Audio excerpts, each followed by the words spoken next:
Hello students, welcome back to the Tantresar physics classes, and today I will be discussing with you a most puzzling problem. The problem is on electrodynamics, electromagnetic induction, and the problem is for those who want to go for the advanced level IIT or those who want to go for Olympiad. It is a very puzzling problem, it's a very interesting problem, and this problem will teach you many things. Excuse me.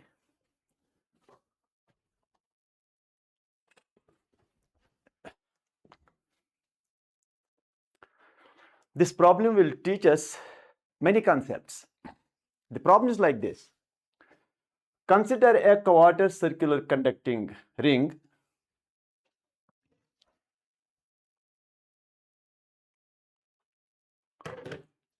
Consider a quarter circular conducting ring of large radius R with its center at the origin, where a magnetic dipole of moment m is placed as shown in the figure. If the ring rotates at a constant angular velocity omega about the y-axis, what is the electromotive force produced between the ends of the wire? Figure ये है.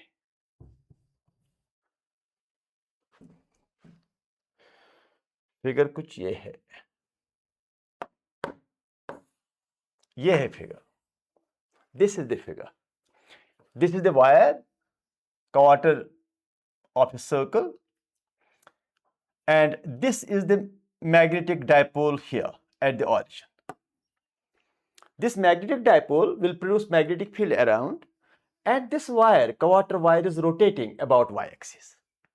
It is rotating about y-axis with angular velocity omega.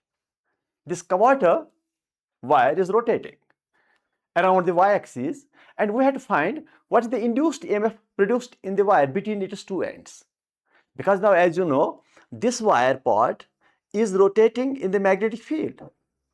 It is moving in the magnetic field. When any conductor moves in the magnetic field, there is induced EMF. With some conditions. Motion alone will not produce induced EMF. Motion in a particular direction, in a particular way. So, first of all, what we need to learn, क्या क्या हम learn पहले करना होगा कि अगर एक conductor magnetic field में मूव करता है, how the induced EMF is produced. वो पहला पॉइंट है. दूसरा पॉइंट ये है कि what are the conditions that the induced EMF is produced and what are the conditions that magnetic induced EMF is not produced. वो दूसरा condition. What is the general formula? What is the general formula that when a conductor moves in the magnetic field, the induced EMF produced, what is the general form of that? ऐसा नहीं कि कभी कभी magnetic field constant होगा, कभी change होता होगा, कभी velocity of this conductor change होगा, कभी velocity of the conductor constant भी हो सकता है. लेंथ ऑफ द कंडक्टर पे देखना है कि किस डायरेक्शन में मूव कर रहा है. वो सब लेकर के हम एक फॉर्मूला डेवलप करेंगे और उस फॉर्मूला से हर एक तरीके से हम इंड्यूस्ड EMF निकाल सकते हैं. वो भी हमें डिस्कस करना होगा इस प्रॉब्लम के लिए. थर्ड, एक मैग्नेटिक डायपोल अगर है origin पर, what magnetic field it will produce around itself? कितना मैग्नेटिक फील्ड अपने इर्द गिर्द प्रोड्यूस करता है और वो मैग्नेटिक फील्ड हम कैसे निकाल सकते हैं? क्योंकि आफ्टर ऑल ये जो मैग्नेटिक डायपोल यहाँ है, इसने इस वायर, ये जो wire quarter of the wire rotate कर रहा है, इसने मैग्नेटिक फील्ड प्रोड्यूस किया है और ये क्वार्टर ऑफ द वायर उस मैग्नेटिक फील्ड में रोटेट कर रहा है.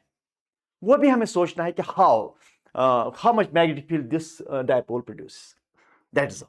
तो पहला कॉन्सेप्ट जो है इसका, मैं पॉइंट बाय पॉइंट इसको डिस्कस करता हूं. पहली बात यह है कि अगर ये कंडक्टर है, ये कंडक्टर है, इसका लेंथ L समझो, और ये मैग्नेटिक फील्ड में मूव कर रहा है, इस मैग्नेटिक फील्ड में मूव कर रहा है. Cross magnetic field means magnetic field is inwards.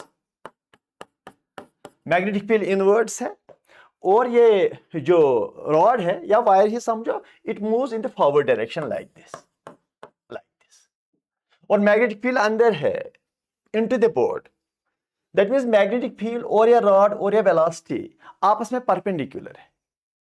Magnetic field अंदर की ओर है, यूं मैग्नेटिक फील्ड अंदर की ओर, इनवर्ड्स. तो वेलोसिटी और मैग्नेटिक फील्ड में भी एंगल 90 है, और लेंथ ऑफ द रॉड जो है it is direction is also, length के साथ ये वेलोसिटी का 90 एंगल है, और मैग्नेटिक फील्ड का भी इस रॉड के साथ 90 एंगल है, सब 90 है, mutually perpendicular, rod, velocity and magnetic field.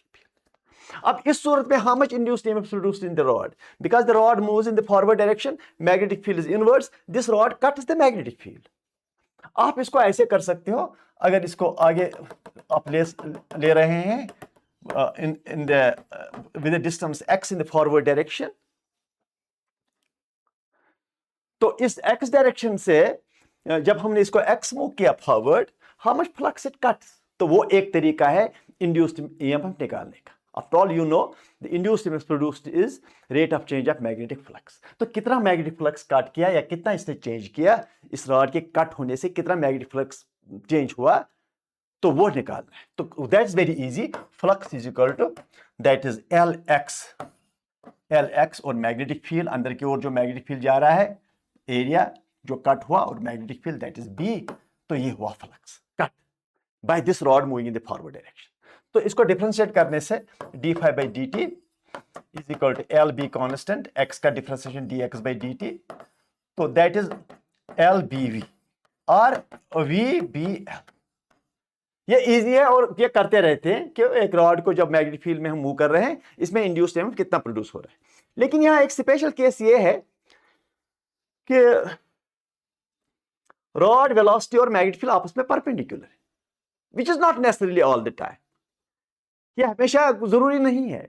इसलिए हमें जनरल फॉर्मूला चाहिए, व्हेन वेलोसिटी, मैग्नेटिक फील्ड और रॉड का जो लेंथ है, जब इनके एंगल्स आपस में डिफरेंट है, 90 नहीं है, 90 है, तो ये है आंसर। तो अगर डिफरेंट है तो what should we write, what is the formula? The formula is again very simple, formula is induced EMF is equal to V cross B dot L। ये है जनरल फॉर्मूला, ये है जनरल फॉर्मूला। अब देखो यहां पर V क्रॉस B, V और B cross करो, V cross B that's VB because V is perpendicular to B, और V क्रॉस B का जो डायरेक्शन है that is parallel to L, क्योंकि V को जब B के साथ क्रॉस करोगे उसका डायरेक्शन ये मिलेगा आपको। इसका मतलब जब V क्रॉस B आप निकालोगे, वो जो डायरेक्शन n यूनिट वेक्टर होगा that is parallel to L, तो इसका मतलब ये होगा VBL, because later on that will be cos of angle between V cross B and L, तो वो cos of 0 is 1, तो V cross B का जो डायरेक्शन है that is along the length of the rod। तो ये है general formula. इस फॉर्मूला में ये जरूरी नहीं है कि V और B का एंगल 90 हो, या V क्रॉस B जो है उसका डायरेक्शन, V क्रॉस B का direction, of course V cross B का direction is perpendicular to V and B, V cross B का direction also need not be parallel to L, वो भी जरूरी नहीं कि वो L को पैरेलल हो, अगर L को पैरेलल है तो ये VBL हो जाएगा। So this is general formula for finding the induced EMF across a rod which is moving orbitally, कोई भी एंगल, वेलोसिटी हो different, length of the rod के साथ डिफरेंट एंगल, मैग्नेटिक फील्ड के साथ डिफरेंट एंगल, लेकिन यहां पर स्पेशल केस है VB and L are perpendicular to each other, और V क्रॉस B जब निकालोगे that becomes parallel to L, that's why this V cross B dot L becomes VBL। अच्छा, ये हुआ ठीक, लेकिन देखा जाए ये जो V क्रॉस B है it is equal to electric field, ये इलेक्ट्रिक फील्ड के इक्विवेलेंट होता है। अगर आप देखोगे, मैं आपको समझाता हूं, वो भी एक कॉन्सेप्ट है, ये कॉन्सेप्ट समझो। आपको पता है कि लॉरेंट्ज फोर्स जो है, Lorentz force when a rod moves through the magnetic field on the charges inside the rod, there is a Lorentz force, because inside the rod there are charges. Now the charges, when the rod moves, the charges inside also move. When they are in motion in the magnetic field, there's a force on the charges inside the rod, and that's Lorentz force, that is Q V cross B. Right? Now F को Q से divide कर लो, that's V cross B. Right? अब F by Q by definition is the electric field. By definition, अगर आपको electric field का definition पता है, force पर unit charge is equal to V cross B। इसका मतलब यह हुआ कि ये जो V cross B it is as good as an electric field. तो V क्रॉस B जब आप करते हैं that just becomes electric field. अगर इस V क्रॉस B को E के साथ आप रिप्लेस करोगे, E becomes E dot L, that is what you know, electric field dot L is the induced EMF। Electric field dot E dot L, electric field dot L, that is just what you call as potential difference or induced EMF। अच्छा, ये हुई एक बात।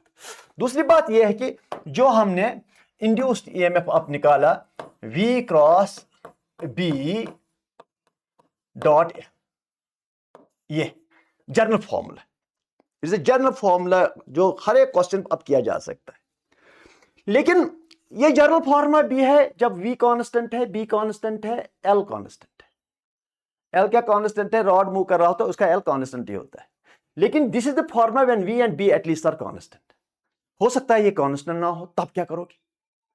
Because we want to make it more general formula, that much heavy formula that every problem can be solved by that formula. ये formula है general in such a way that V and B need not be perpendicular to each other.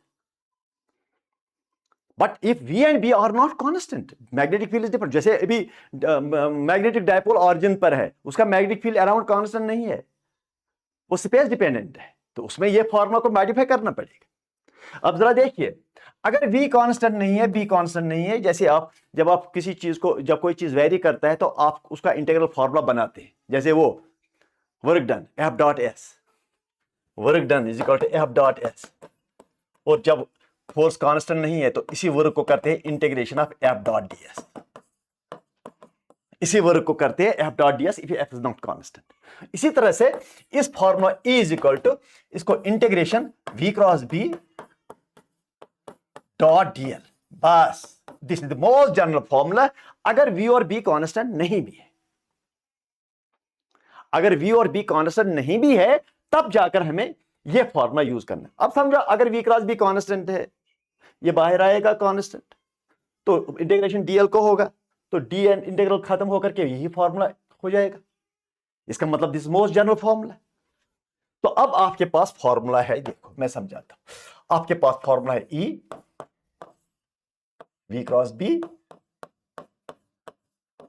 Dot dl, ये आपके पास एक बहुत ही general formula हो गया।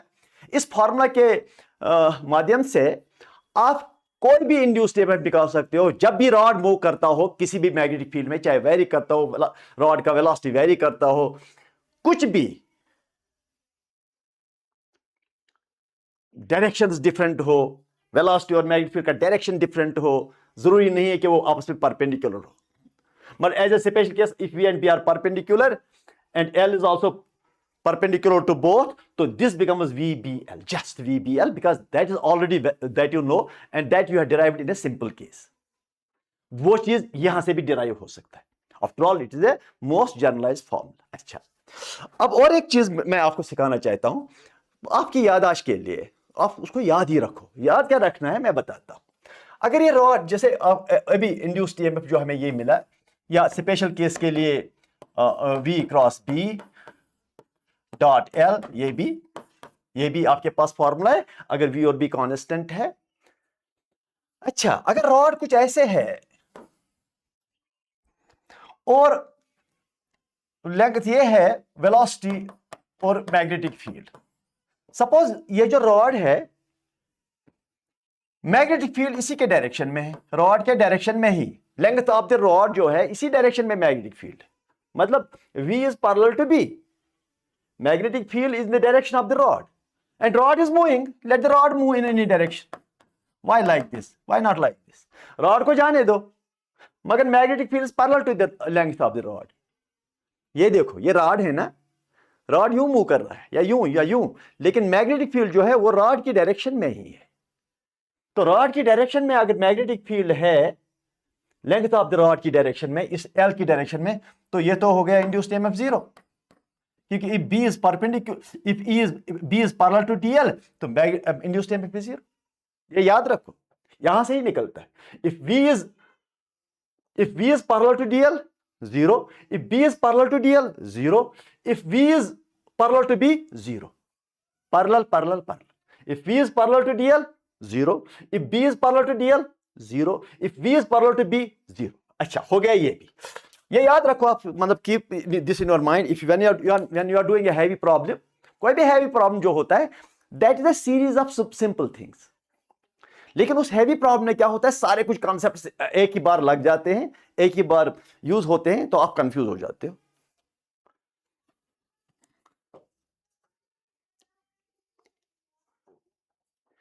एक ही बार सब कुछ जब आप, तो आप थोड़ा सा कंफ्यूज हो जाते हैं. Just a minute. ओके, अच्छा, अब अगर यही ये रॉड जो है, वेलोसिटी ये है रॉड का, ठीक. अगर इसी रॉड की जो डायरेक्शन ऑफ वेलोसिटी है, अगर इसी डायरेक्शन में मैग्नेटिक फील्ड हो, जैसे if B and V are parallel, velocity of the rod या velocity of any conductor is in the direction of the magnetic field itself, तब B is equal to 0. induced EMF नहीं produce होगा. Induced EMF will not be produced. It will be only be produced if V and B have some angle different than 0. 90 है तो maximum होगा, 90 है तो maximum induced EMF होगा. अच्छा, ये हुआ दूसरी. If V is parallel to B, no induced EMF. If B is parallel to L, no induced EMF. दोनों सूरतों में मैग्नेटिक फील्ड जो है, इंड्यूस्ड ईएमएफ जो 0 है. If V is parallel to DL. हाँ, if V is parallel to DL, what do you mean by V is parallel to DL? मैं बताता हूं. अगर ये रॉड है और इसका वेलोसिटी इसी डायरेक्शन में है, no induced EMF, no induced EMF, no induced EMF, no induced EMF. मतलब अगर ये रॉड है और ये rod, it is not moving perpendicular to itself like this, or it is not moving like this. It is moving like this, parallel to itself. In any magnetic field, it is moving. If it is moving parallel to itself, no induced EMF. मैंने तीनों चीजें आपके पास रखी, और ये तीन चीज कहां से आती है? ये तो इसी फॉर्मूला से ही आता है. इफ यू नो वेक्टर्स, मैंने हमेशा आपको कहता रहता हूं, क्लास में जाता हूं, वहां भी आप में कहता है, अरे भाई फिजिक्स करना है, वेक्टर्स को अच्छी तरह से सीखो. वेक्टर में why don't you solve 500-600 problems and objectives on vectors, और those vectors you should start doing from early, from 8th class, ताकि आप वेक्टर से बहुत सारी चीजें समझ. देखो, कोई स्टूडेंट ऐसा होता है, वो देख कर ही ये सब बताएगा कि भाई ये जो इक्वेशन है, इट टेल्स यू 0 0 एंड 0. किसी को बहुत समझाना पड़ता है भाई, 0 बनने के लिए ये यार ये V क्रॉस B है, VB साइन थीटा, अगर थीटा 0 है तो देन इंड्यूस्ड ईएमएफ 0. लेकिन कोई जिसको प्रैक्टिस होता है, जो इसमें एक्सपर्ट है, वेक्टर बहुत सारे किए हैं, तो he will just say that yes these are the things. हो गया एक बात, ये हो गया. लेकिन ये फॉर्मूला बहुत इंपॉर्टेंट है, उसको याद रखना.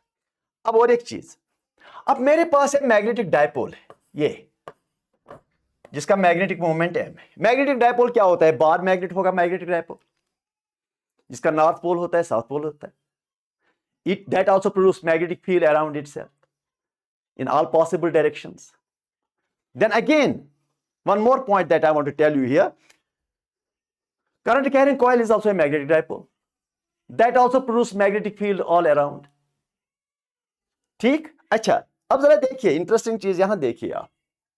ये जो मैग्नेटिक डायपोल है, बार मैग्नेट है, इसका ये परपेंडिकुलर बाइसेक्टर है और इसका ये एक्सिस है. ठीक? It is x-axis, it is y-axis, right? मुझे चाहिए इस मैग्नेटिक डायपोल का मैग्नेटिक फील्ड यहां पर, इस पॉइंट पर, जो r दूरी पर है from the centre of the dipole up to its a short dipole. Short dipole का ये फॉर्मूला जो मैं बता रहा हूं, इस मैग्नेटिक डायपोल का यहां मैग्नेटिक फील्ड जो है, या पहले एक्सिस पर निकालते हैं. Axis this point is from the centre, it is r again. ये जो मैग्नेटिक फील्ड यहां पर है, that is along the axis. It follows the same rules as the electric dipole. आप अगर याद अगर आपको होगा, what is the electric field on the axis of the electric dipole, तो उसी तरीके का फॉर्मूला यहां पर भी है, लेकिन ये ऐसे इस डायरेक्शन में अलोंग द एक्सिस है. तो क्या है ये मैग्नेटिक फील्ड? दैट इज μ0/4 पाई, जो वहां होता है, मतलब 1/4 पाई एप्सिलॉन 0, और वहां होता है magnetic moment, dipole moment 2p, यहां होता है 2m बाय आर क्यूब। ये है formula. It's the same formula as we have, same type of formula as we have for the electric dipoles. अच्छा, what is the magnetic field here at this point? First of all, this is opposite to the magnetic moment in this direction. Same as that. The electric field on the perpendicular bisector of the electric dipole is opposite to the dipole moment. यहाँ पर भी वही से है. Of course, we need to derive it. At times, you may have discussed with your teachers कि क्या है, कैसे निकालते हैं ये सब. Easy है. चलो. So it is magnetic field here, that is mu 0 by 4 pi m by r cube.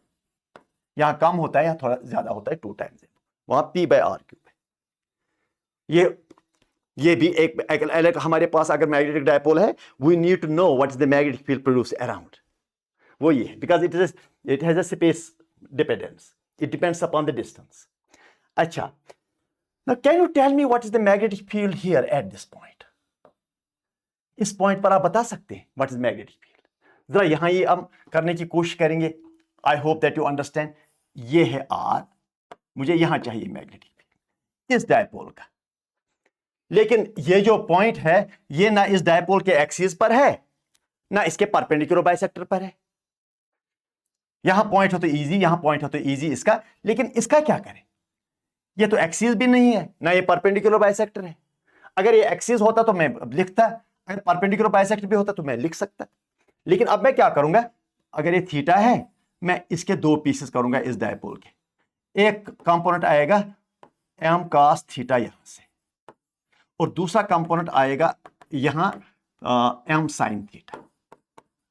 अब यही पॉइंट जो है वो दो डायपोल यहां पर मैग्नेटिक फील्ड प्रोड्यूस करेंगे. ये डायपोल जो है, ये पॉइंट उसके एक्सिस पर आता है. ये जो डायपोल है, ये पॉइंट इसके एक्सिस पर आता है. तो इसका जो मैग्नेटिक फील्ड है, that is B1 is equal to, yes, how much is that? That is B1 is equal to, that is, how much is B1? That is mu 0 by 4 pi, mu 0 by 4 pi 2, ये वाला 2m cos theta by r cube, ये वाला. क्योंकि ये point जो है, ये इसके एक्सिस पर है, और ये पॉइंट इसके परपेंडिकुलर बाइसेक्टर पर है, इस डायपोल के जो ये कंपोनेंट है. इसलिए ये मैग्नेटिक फील्ड यू प्रोड्यूस करेगा opposite to this dipole moment. कितना? B2 is equal to mu 0 by 4 pi m sin theta, ये वाला मैग्नेटिक मोमेंट बाय r. बस ये हमारा दूसरा, ये इस प्रॉब्लम को करने के लिए ये इंफॉर्मेशन हमारे पास होना चाहिए. ठीक, अब जरा देखिए, इंटरेस्टिंग चीज आप देखिए. अब हमारे पास ये है,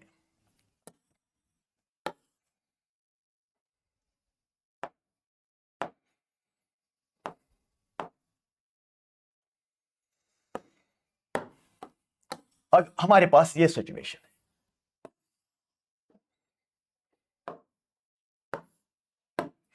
ये है quarter of a circle, ring, quarter of a ring, metallic ring. ये है x और ये है y, और यहां पर है डायपोल. पहली बात यह है कि मुझे यहां पर चाहिए मैग्नेटिक फील्ड, इस रिंग के इस पॉइंट पर चाहिए मुझे magnetic field.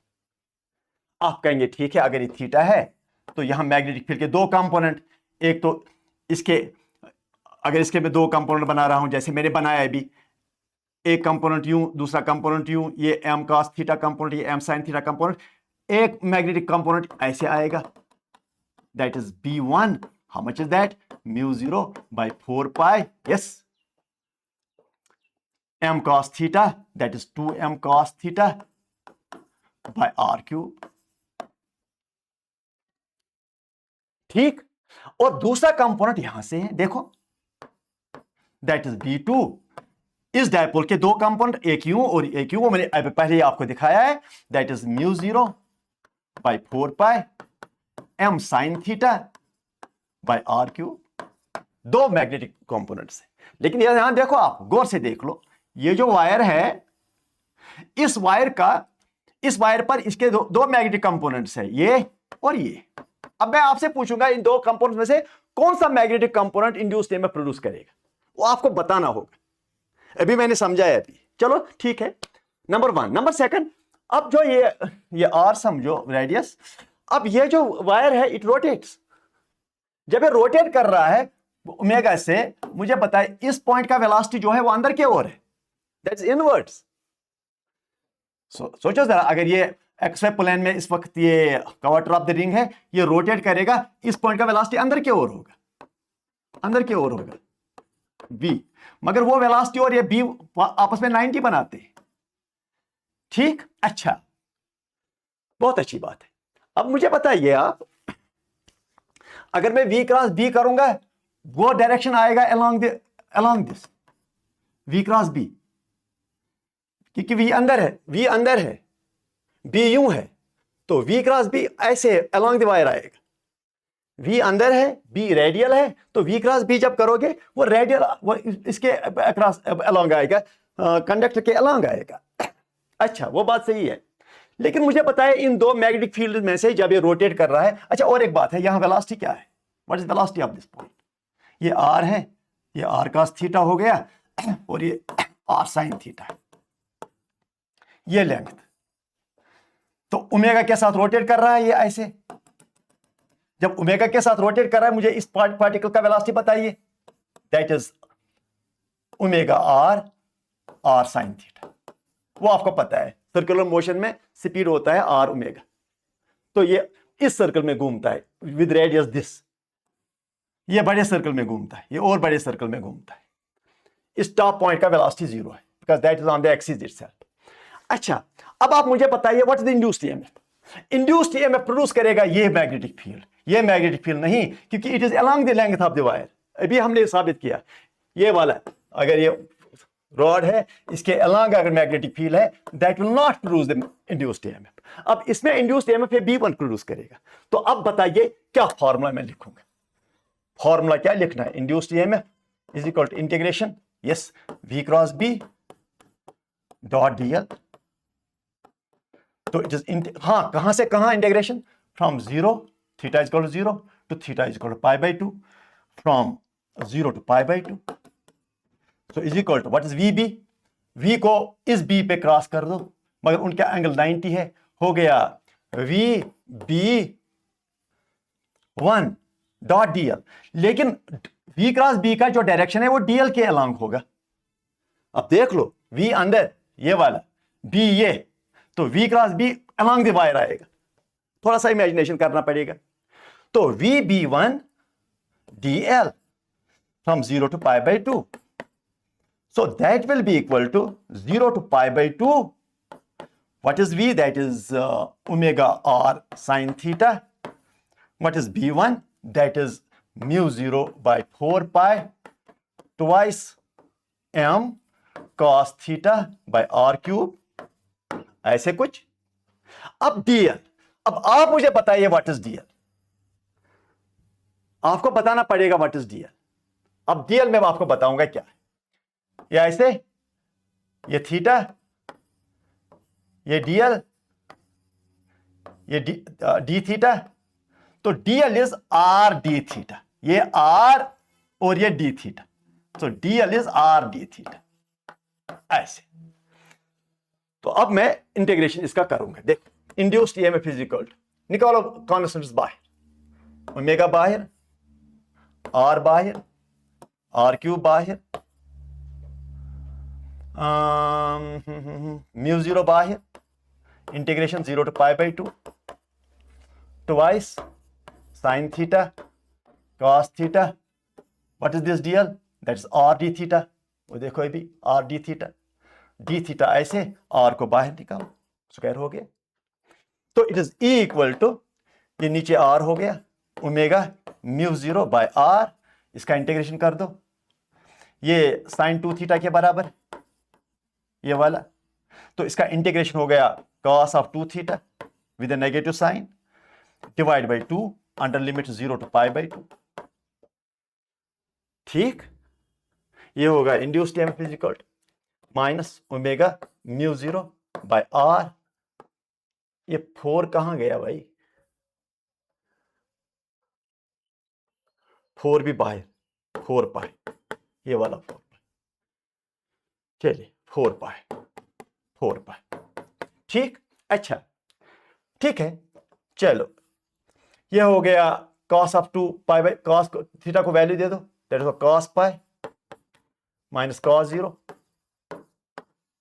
cos of theta को पाई बाई 2 cos पाई हो गया। अच्छा ये हुआ -1 और -1 -2 हो गया,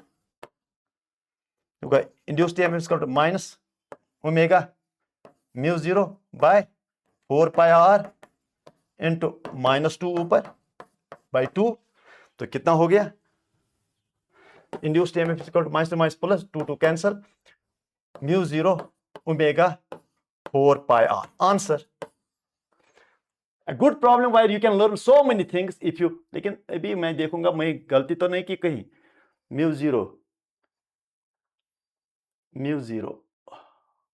कहीं गलती तो नहीं हुआ,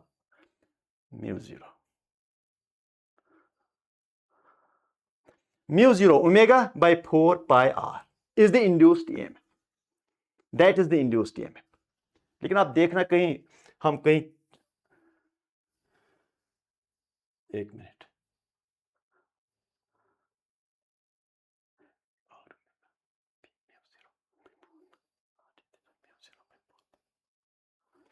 दिस इज द आंसर। अगर इस प्रॉब्लम को आप देखो 2 बार करोगे, 2 बार देखोगे तो कितने कॉन्सेप्ट्स आके क्लियर होंगे। Magnetic induced EMF when the rod is moving, induced EMF when V and B are not constant, induced EMF and when V and B are not having some angle। तो बहुत सारी चीजें इसको सीखने को मिलती हैं, और जब आप ये प्रॉब्लम करोगे जो दिमाग माइंड है वो थोड़ा सा खुल जाता है। Thank you, and every day I'll be uploading such problems with giving a full background of the problem. It's not solving the problem within some short time. What one learns from that? Where to solve the problem, going into its background, discussing all its pros and cons, so that the physics becomes clear and you can then solve simple problems or objectives very easily. Thank you. Thanks a lot.